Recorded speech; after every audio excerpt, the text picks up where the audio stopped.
Hey, welcome back to the Tom Ferry Podcast Experience. Is this episode 120, Tristan? Is that actually the case?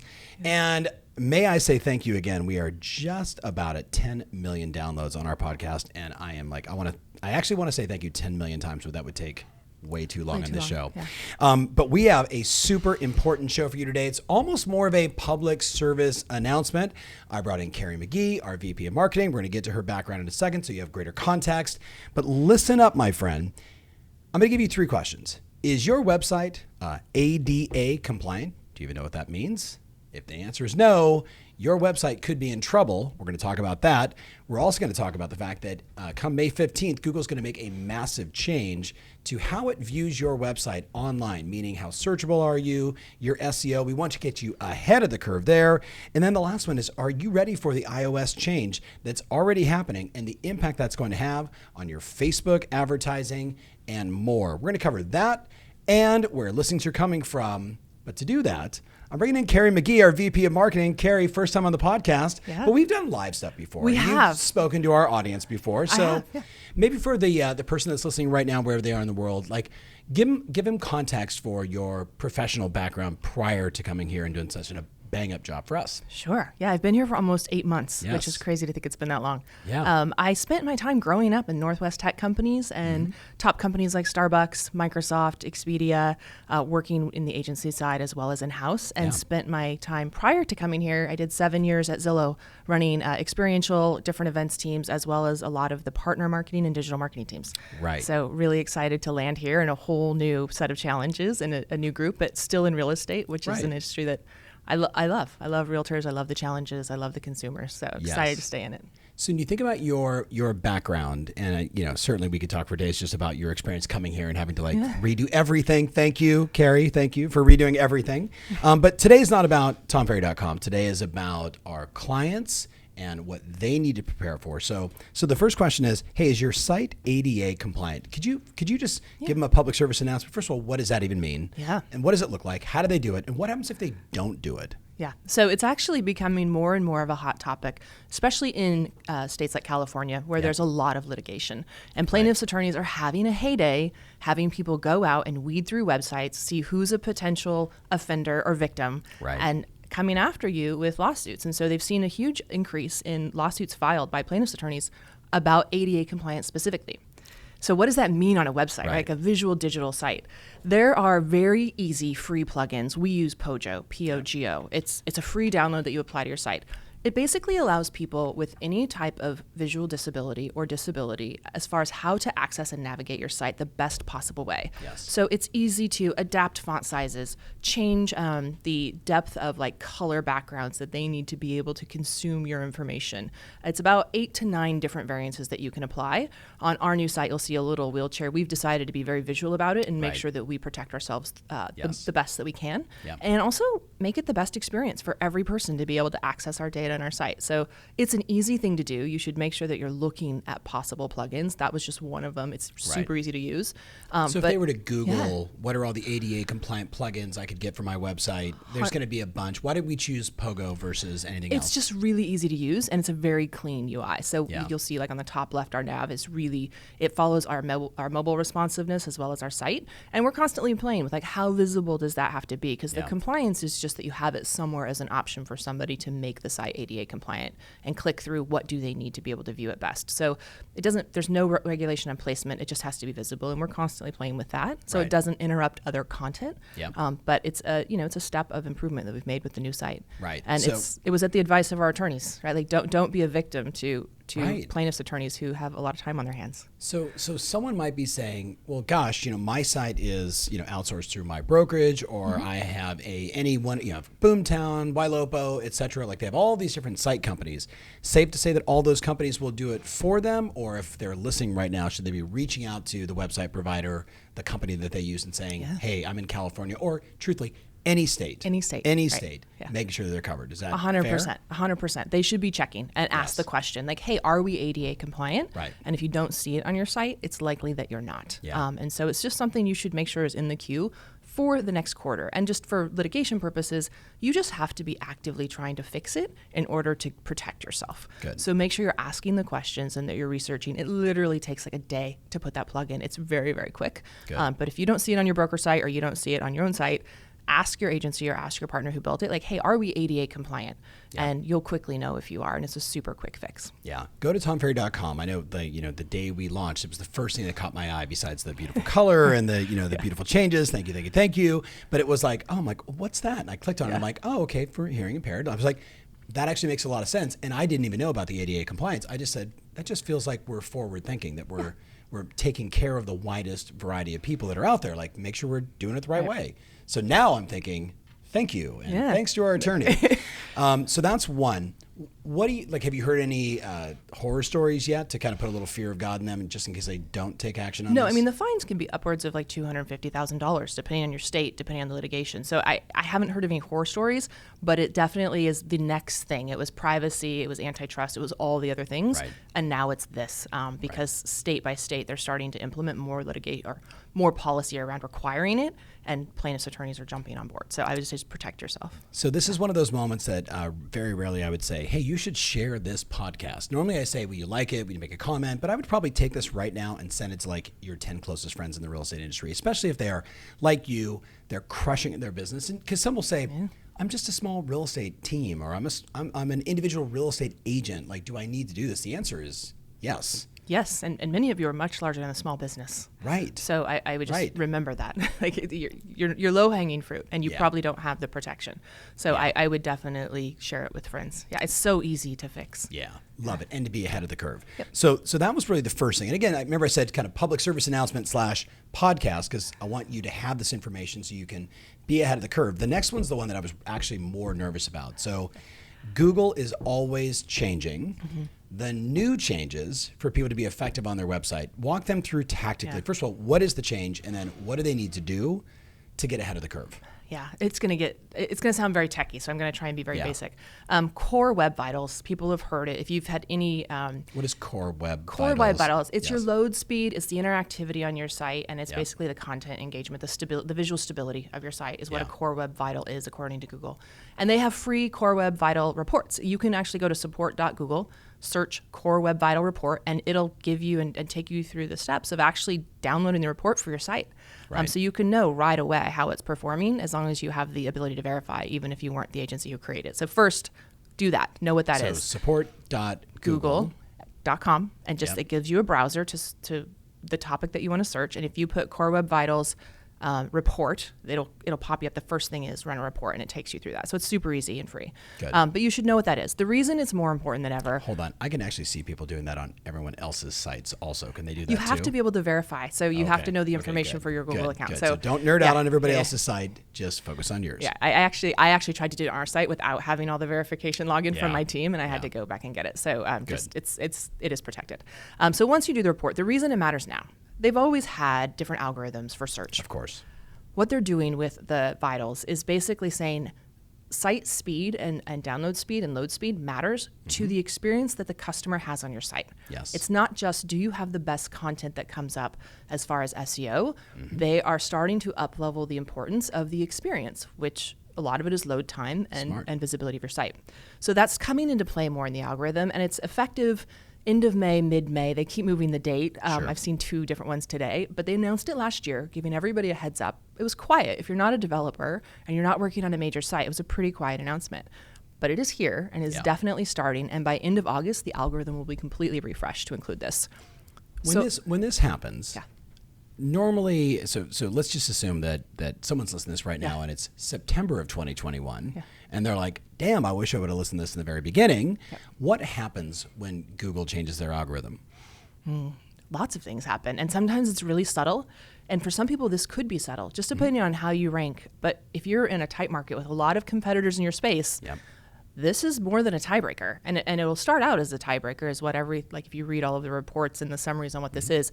If you have the same quality of searchable content, like best real estate agent in Minneapolis, and you have the best content, and you go to head with your competitor or an agent in your market, if their site performs better and they have a higher report, they're going to get that search term. They're actually going to get the traffic because they have the performance and the stability with the page experience along with the SEO to get that customer. So it does matter, and it's going to matter more and more as time goes on. I've seen it over the decades, and maybe decade and a half in fairness, where every time they do this, I'll get people, I used to rank number one. I was on the first page. I was number one behind Zillow, Realtor, and Trulia, and now I'm not even on the first page. Like, it's very real. It is. And it happens. It sneaks up on you. Yeah. It's not like it's not a cliff. It doesn't come and then everything changes. It can be subtle, and then over time, it actually will start ramping up and having a bigger impact. A lot like the Facebook, the Apple iOS. Which we're going to get to in a minute. Yeah. So again, public service announcement. What do they need to do to really get tactical and make sure that their site is ready for what Google's doing next? Yeah, I mean, the number Google's using is 75%. So you have to rank in the top 75% as far as your web vitals. And so do the report. And if you're not the person savvy to do this, but you have a website that brings you a lot of traffic, you should be looking into this with your provider or your agency or whoever's managing your site for you. That's step one. If it's you, then do the report to go ahead and verify where are you ranking, red, green. It tells you where you are on all of the web vitals. And then make sure you're taking the steps. Like for us, we didn't just revamp our website. We actually decided to relaunch a new website because we had so many overlaid plugins and APIs and things over time that were slowing down our site that we decided to abandon all those pages and start over so we could have the highest chance at the fastest speed, the fastest load times to put us in the best position. Yes. So that was how we made that decision. Yeah.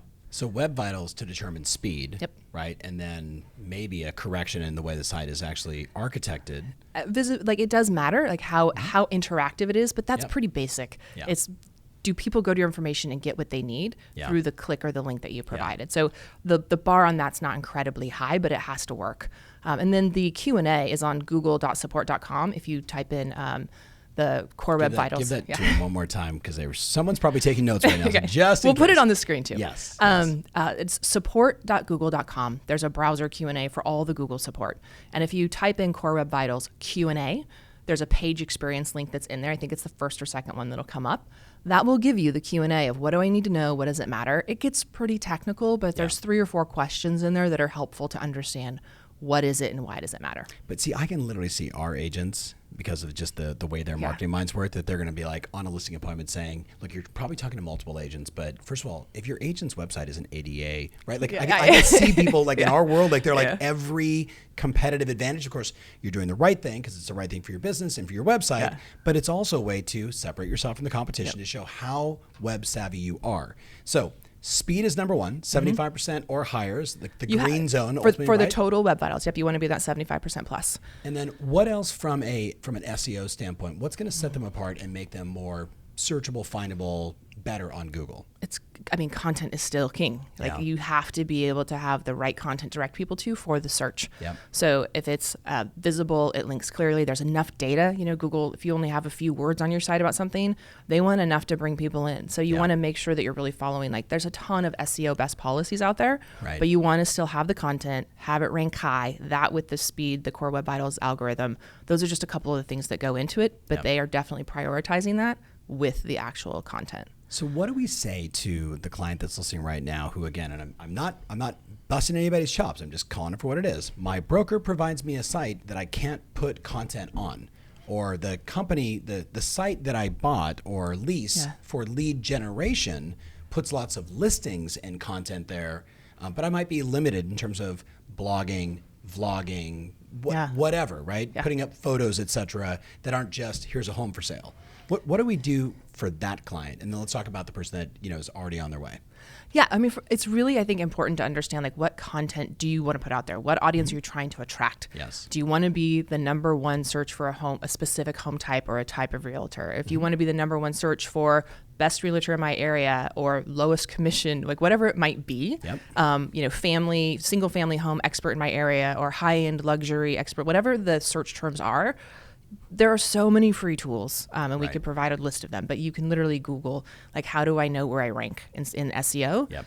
Know where you are. And then the most important thing is have the data and then start iterating and testing and changing.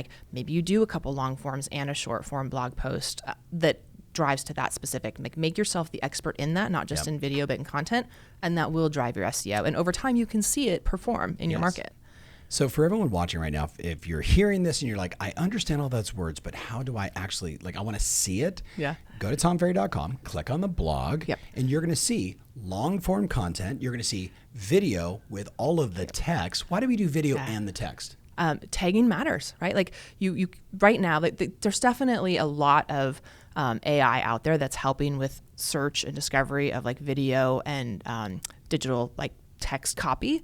But the best way to ensure your SEO search terms and success is to have text that is really discoverable by the algorithms of Zillow or Google. I keep saying Zillow, of Google, to identify your site. You need both. Yeah. And right now, video is not enough. So we tag everything, right? You think about keywords and tags.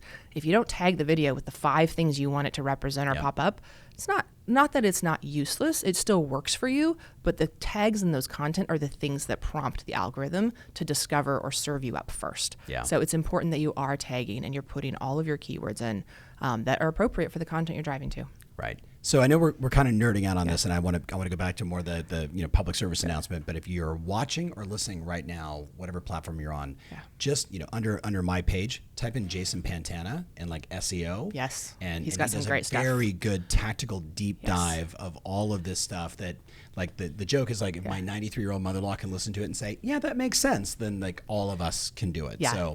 So back on this, speed is one, content's another, and we've been talking you got to put content in your site for what feels like 100 years. Could you give us more examples? You're talking about tagging in relationship to video and text. Content. But give me some examples of content that I want on my site that's going to make me more searchable, more findable by Google. Okay, I'm going to give you an example that happened to us. Please. And it happened to an event. And we were so excited to launch a new event series. And somehow in the communication and development of the promotional materials of that, we didn't say what type of event it was. We didn't say it was a real estate agent, for agents or real estate. We just said an event to level up, learn about X. Yeah. Well, we're trying to target real estate agents. We're trying to rank in real estate training, real estate events. Yes. We didn't have any copy on our registration page or announcement that that's what type of event it was. Yeah, it was just assumed because you're going to Tom Ferry. You're going to Tom Ferry, right? Yes. So it was a re-education of we have to assume that what Google looks for is people are searching. They're not going to search for level up. That's going to be rare. Yeah. But they're going to search for real estate training on getting listings or real estate events on listing webinars or listing events. Get offers accepted in a multiple offer situation, right? And we saw it right away, right? You can see quickly that you're actually you're not converting because people aren't discovering the page, or your ads are not working because it's not discoverable there. So that was a quick learn of you have to be specific with the amount of content you put in there and assume that Google doesn't know what's in your head or what you're trying to do. Right. You have to be as specific as possible with what people would search for. You have to put your brain there. So a couple weeks ago on the podcast, I talked about here's the 10 trends as it relates to video. And then Tristan and I were talking about in that podcast, TubeBuddy, which TubeBuddy everybody knows now because you're a Tom Ferry follower. You know that you can go to TubeBuddy and say, basically, show me all the things, the keywords where there's no video created. The only other thing I know of like that would be Google Analytics, right? Where you actually go into Google Ad Manager and say, tell me what people are searching for so I can create content for that specifically. Right. You can see the number one search in your area, right? And then you can figure out, okay, what's out there and how do I beat it? Or is there a gap? So yes, you can 100% make sure that you go in and tailor your content to what people are searching for, but you need the resources to do that, right? This is a lot, this takes a lot of time. Yeah. And so you need to make sure that you find the right partners or that you make the time to do it. I agree. Yeah. It's, you know what? I mean, it gets harder and harder and harder and harder, which is why we see the disparity between the super successful and the people that are struggling. And just the ADA compliant thing is going to put a lot of people into a tizzy. And I wish for no one a lawsuit or someone coming after you. But if I'm in the state of California, it happens. It happens. Right? It happens a lot. More than you probably know. So site speed is 75%. Second one is content. What's the third thing we can do to just protect them, to get them ahead of the curve for all things Google changes? Those are the big ones that are coming. The other thing that we keep talking about is Google My Business. Your reviews matter. Yep. Content also matters, right? The website link that is provided there links you to your website that we're talking about for content and speed. Yep. But having pictures of just your lovely face on your broker site or your broker Google My Business, think creatively of the content you can put there that people would click into, like recently sold homes, asking price of X, specialize, recent buyer happy with, and it's a quick testimonial. Yep. Think of the content you can put there, not just on your website, but there's a reason that there's an entire content marquee on Google My Business. Right. It must matter to Google. Yes. And so I always advise, like a lot of times I'll go to sites and there's one picture of just the key agent or the team lead. Yeah. And we don't need tons of pictures of, all 20 of you in front of the building. No. What about your buyers? What about your sellers? What are you doing? And like you can put some data on graphics, you can put videos there. So, or links to videos. So I think it's like use that carousel wisely. It's just another thing of reviews matter. It's part of the algorithm, but the content also matters. And I think the thing so first of all, I love that because, you and I have been hyping up Google business pages, and like we did a survey where we had like 40% of our clients had a Google business page, which means 60% did not. And I'm like, can I remind you that Zillow and Realtor and all these other companies built their advertising engine model on a site called Google. So if you're in the business and don't have your Google business page done, please get it done today. But the second part of that is you've got to keep putting up new content there. And one of the content strategies we talked about is just reviews. Yes. So I had 36 people in Dallas over a few weekends, last 45 days, all top clients, all top team leaders. And we were talking about this sort of defending your position against all things that are changing. And one of the plays that came out of there that I actually just heard about yesterday in a follow-up sort of mastermind, brainstorming session, huge shout out to Monica Carr. She basically went to where her Zillow reviews are, right on Zillow, and she did she didn't actually do it, her marketing person did an individual copy and paste of the exact language that the review was from Tom and Kathy Ferry to Keri McGhee, their real estate professional, and then she modified in the copy and paste what the review should actually be. It was so great to work with Keri McGhee at Banana Real Estate, who helped us buy a home on Windermere Island. All of the key words, if you're following along here, all the keywords that Google wants to see to say, oh, real estate professional bought or sold a home in this location, yada yada. And then she basically took it, rewrote the review slightly to make sure all the keywords inside there, and then sent the individual email to each one of the customers. Hey, Zillow's making some changes with their reviews. Would you take 2 seconds and please copy and paste this on my Google business page? And here's what's great. You don't send out 1,000 at once. You don't send 500 at once. You send 2 to 3 a day. And guess what? All of a sudden, 2 to 3 a day, new reviews. So can you speak to that, or maybe a different example of how do they keep updating content on their Google business page? And what's the impact of that? We've said this a couple of times. Consistency. You can't just do it once because it matters that it's frequent and that they're we're looking at our reviews. We need to make sure that we're getting them frequently because it can't be a year ago that we had reviews. Right. And so I think frequency, get into the rhythm of doing it often, follow up with everybody, talk about why it's so important for your business. And I think people love to be highlighted, right? People love to be the person on your site who's like, oh my gosh, Agent Jim Johnson was amazing. I'd work with him 50 more times. Yeah. So encourage people hey, this helps me grow my business, but I want to share your story. Yeah. So think about what is it that person, what is the actual motivation for that potential customer, and tailor your message to be that. But really it's that. There is no magic way. We've had lots of chats. We've had lots of feedback. I've asked everyone, have you found a magical way to replicate all of your reviews on Zillow and put them on Google? And everybody's like, I have not. Please share when you do. Yeah. It is manual. So I think it's one at a time. It's one at a time. Combat. Yep. And it's being specific, understanding it can't be vague. It can't be general. It can't be best agent ever. Yep. That's not what people search for. Right.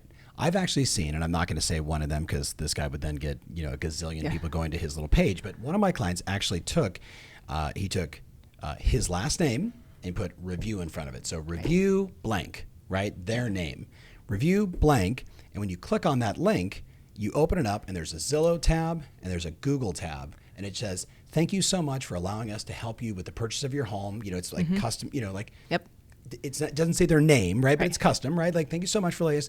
If you take the time to just review us on either site that you're more comfortable with, and guess what? Just like that, now every time they close a transaction, and they did 500 transactions last year, those people are getting that automatically every time. So he's operationalized reviews. And I think the lesson for everybody here is once a month, you need to have a KPI that says, I need to add X number of reviews every single month to my Google Google My Business page, and make it like anything else you'd be tracking and measuring. And this group, the network, right? Your network, it's so easy to talk to people. What's working? Right. What's motivating people right now? What do they care about? There's tons of great tips on that. But make it a regular part of your business because it matters. It will save you money. You're no longer going to be able to buy ads and presence in the way that we always have. So having these reviews and having the credibility in the content is really important. Yeah. All right. Well, you're going right into hello, Tim Cook and the iPhone and all the new changes on the iOS.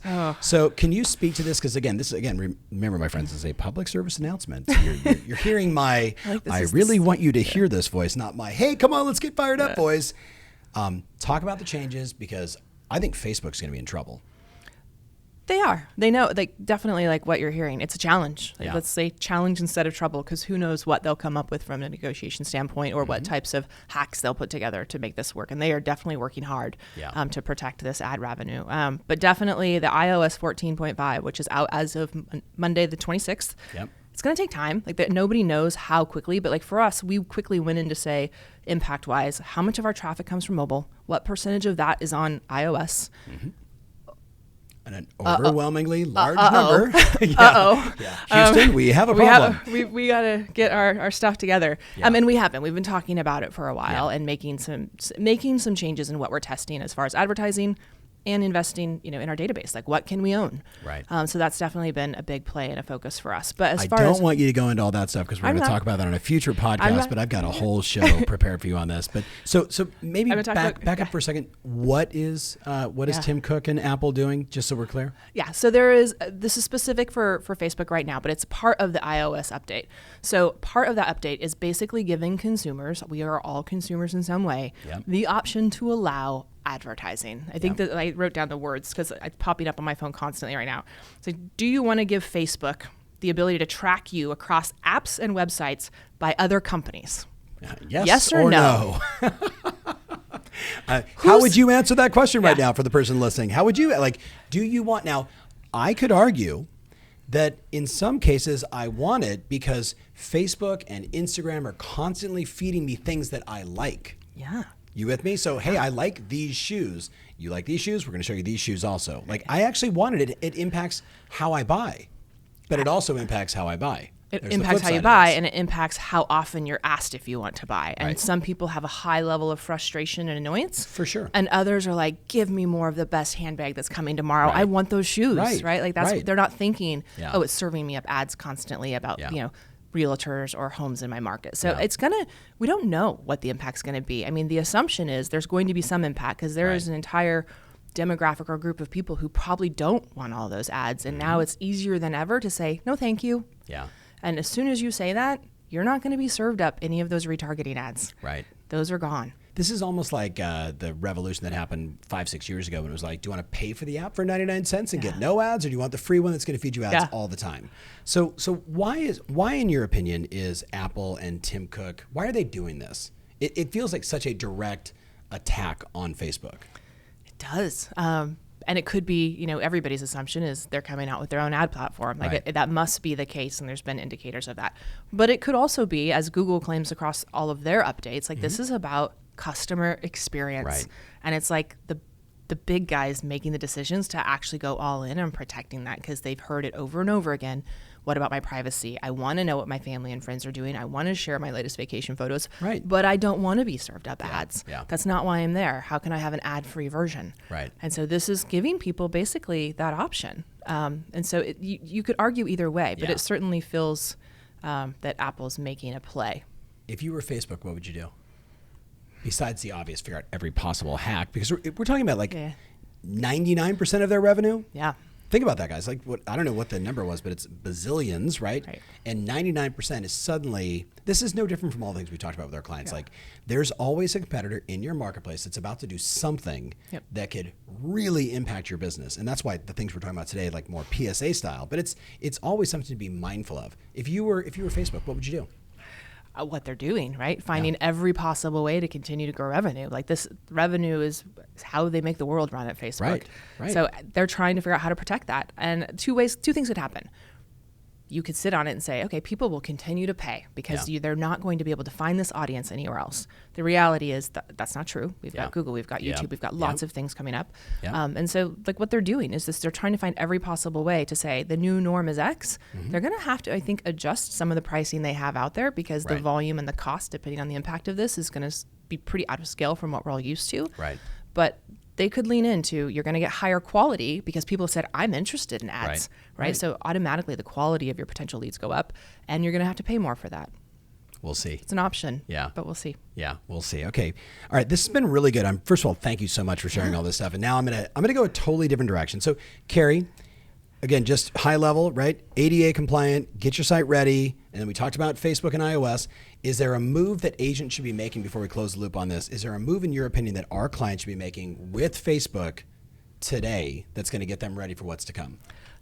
Right now with Facebook, I would say keep doing what you're doing, but keep a very close eye. Know your data. Know where your fall off is coming every day. If you're optimizing the same and you're setting up your ads the same and you're starting to see decline over time, I would recognize that it's likely due to this. There's no way right now to tell exactly what the percentage of impact is going to be, but know your data now. So in 2-3 weeks, a month from now, 2 months from now, you can quickly say, okay, we ran this ad. It had this, we had this level of performance and impressions. 2 months later, we run the same ad and it's completely fallen off. What happened? Know where you started and where you are, and just keep an eye on your CPAs because those are going to continue, I think, to rise. So that's one. Know your data. And the other is keep diversifying. Like really lean into Google. Understand what you can get out of just spending the time, updating your Google My Business and understanding what those improvements they're making. And then look at other platforms. I think you have to start looking at, hyper geolocal OTT, Hulu and others. Is that going to be an affordable option in the near future? So just keep thinking about how you broaden your digital net and keep the organic stuff that you can control and own at your top of your game. Which you're teeing me up for my next point, but I'm going to throw two things at you. I go back to 6-7 years ago when Facebook ads people were running ads and they were literally like, I've got like 500 leads, but I've only sold one house. And my response was, you have 500 cell phone and email addresses to add to your database and nurture. And then if you look at the survey we did with Boomtown a couple years ago, that basically said the size of your email database as it correlated to how much volume you were doing in sales, it's bonkers. So the thing I'd be telling everybody is, as you're thinking about maybe defending your position as Facebook, maybe from an advertising standpoint, it's just going to go up in terms of cost, right? It's going back to email marketing and connecting with all the people that are already inside your database. Like that's where I think people are missing the boat. Like we're so busy trying to get the next new lead that we're not really paying attention to all the relationships and connections and people you've already established some level of trust with. So, we want the new leads, but this is really where the opportunity is. It is. Done well. Done well. Right? Don't spam your audience just because you want to make sure that they hear from you all the time. Like, what is the CTA you're asking them to do? Depending on what tools you're using or what partners, segmenting your audience based on only keep going. Think of your cadence of people who engage with you frequently with people who haven't opened an email in a year and a half. Like you treat them differently. So I would just encourage people, take a strategic approach to your email. Don't overuse it because it can actually hurt you in the long run for performance, but it's definitely something that takes as much strategic thought as your paid media spend. 100%. Don't abandon it. It's part of your media mix. It's part of your organic mix. There's if they went back in time on YouTube, I remember talking about multi-channel, multi-optic approach to okay, your email, Facebook, Twitter, Instagram, direct mail, phone calls, text, that whole media mix.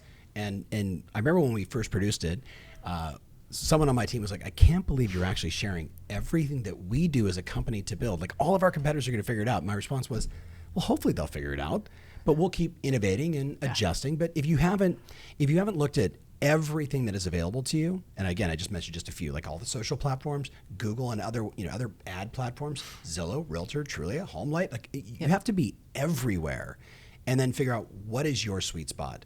And make sure you've got multiple lines in the water, not just one line in the water, aka your database, which I'm going to talk to you about in a second. But you've got to have more. Otherwise, your brand it's too disruptible. Yeah, it is. Right? And it's it too is disruptible. They are all dependent on each other. Right. People always say, my paid's not working, I'm going to lean into organic. My organic's not working, I'm going to lean into paid. We've tested it, pulling one part of that house away, one card. And not everything falls, but you see a dramatic impact because it's not just the email that's working. It's all of the other mix and all the other advertising that you're doing that boosts everything else. And so it's really hard to articulate what one impact will be, but you can play with that. If you don't have the specific numbers of the data, you can figure out what is the mix, but more is always better than nothing. I agree. Okay, I'm going a totally different direction. Play this out with me. I've been looking at a whole bunch of these property data sites and getting into the weeds on their data around homes, and specifically in the U.S. So for my friends around the world, the numbers will apply the same, but I'm giving you U.S. data just for context. So right now there's 138 million homes in the U.S., which is just a bonkers number. And we just did This Week in Housing. And the one thing we know is there's not enough homes available for people. Like the decade over decade home building literally went straight up and then dropped off, dropped off the map. That was alarming. It really was. Yeah. It really was. So it's like people talk about the housing bubble. I'm like, it's not a housing bubble. It is literally a shortage of homes because we've got more people and everybody's living longer. So anyway, side note. You got 138 million properties. We know there's about 21, 22 million of those that are SFRs, single family residents, that are non-owner occupied investment properties, but they are homes nonetheless. Then you've got duplexes, triplexes, fourplexes. Let's just call that, it's like in the name of or in the range of 30 million properties. But regardless, you can sell those too. So there's 138 million homes in the US. The data that we're showing is about an average of 1 million properties a month are showing the signals, the signs, beyond death, divorce, default, the obvious stuff, but 1,000 other signals. Hey, they're going to Loan Depot and or not Loan Depot, Lowe's or something like that, and they're trying to fix up their house. That's a sign. Or they're, they got pregnant. They're now shopping for baby stuff. That's a sign. So think about 1,000 different data points and 1 million properties a month, or let's just call it 12 million houses, right? So in the last 12 months, 12 million properties around the U.S. had these signals, and we had 6.5 million properties listed last year. We're on pace to have maybe 7 million listed this year. The argument that I'm making right now to my clients is, if you look at 12 into 138, it's about 8% of every property right now in the U.S. is thinking about, over the next 12 months, thinking about selling their house. So here we are in this market where inventory is so tight.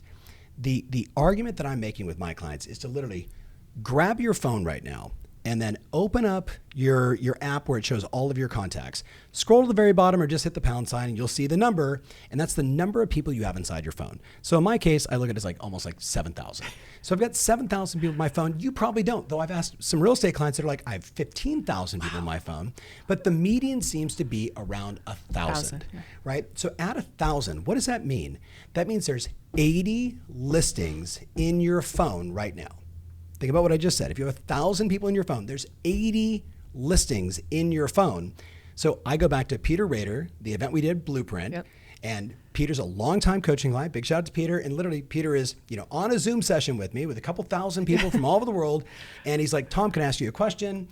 I'm really struggling to get listings. What do you recommend? And I literally did the exercise. Go to your phone. How many people? And I made everybody on Zoom. Remember, did all the comments of people with a bazillion contacts. And I said, Peter, I'm going to make you a bet. I got $10,000 says you can't call every single, I think he had 1,900 people in his database. Okay. And I'm like, I want you to call every single person between this date and this date. Well, today is the 8 weeks in to that competition. So he and I spoke this morning and I said, could you give me some optics on what you've done so far? So Peter has failed miserably. He's not going to make the 10 grand and he doesn't care. He doesn't care at all. Yeah. There's a hook to this. You ready? Watch this, my friends. Here's his actual numbers. As of this morning, as I'm recording this, he's talked to 631 people of the nearly 2,000 in his database. 631. And get this, he's booked 28 listing appointments. It's insane. These are people that already know him, like him, trust him.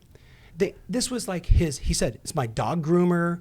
It's a Tom Ferry agent that I knew that I'm going to call that person, just check in, see how they're doing. And he actually got a couple agent referrals, which don't count in the 28. Those were just bonus ones. Josh Rubin sent him a $1.2 million buyer. It was just nuts because he's making the phone calls. He's shaking the tree. So here's my point.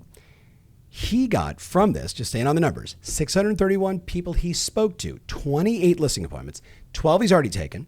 2 are in research phase, which we've talked about before, which are, they want to do something in 2022, right? Hey, when this happens, then we want to make the move. 3 people ghosted him. He said, gone dark. I'm like, oh, they ghosted you. It happens, right?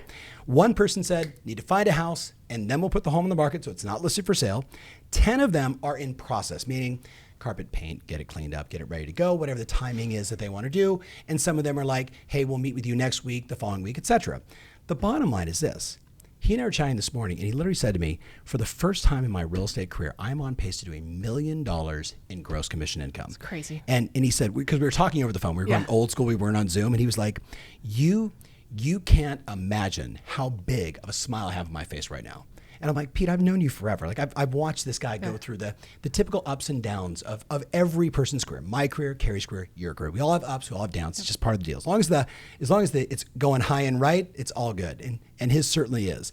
I asked him, what was the difference that made the difference? He goes, you finally just challenged me to just get on the damn phone and call the people I know. Yeah. And he goes, and yes, there are long conversations. And there's no magic script. You know how it goes? Hey, Keri, haven't seen you in forever. How are you? Right. That's all he's doing. That could go anywhere.